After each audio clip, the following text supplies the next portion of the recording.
The faces of 4 of 5 brothers killed in battle during World War I.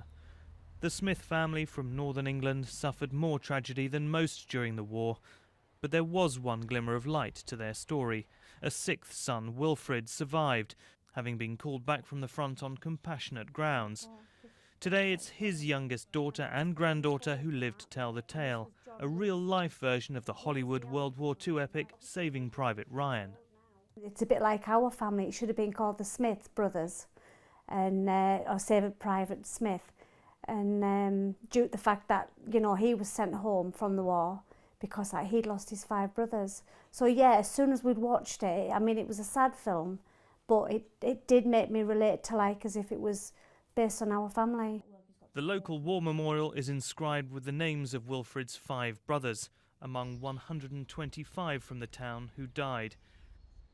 Their bodies lie in cemeteries in France and Belgium, or like 21-year-old Frederick, whose remains were never found, marked here on the vast Menin Gate Memorial in Ypres. Wilfred Smith was in the 20th Durham Light Infantry. They were on the Ypres salient at that time, and the 31st of July, the date of his death, was the first day of the Battle of Pilkem Ridge.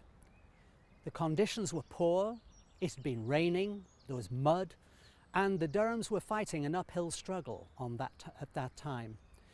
His death came on the first day of the battle, and I suspect the fighting would be the fiercest at that time. It was a letter to Queen Mary, the wife of King George V, on behalf of the grieving Mrs. Smith that led to a rare royal intervention. 20-year-old Wilfred was called back from the front in 1918, an act that may well have saved his life. But just before the end of the First World War, she also lost her husband.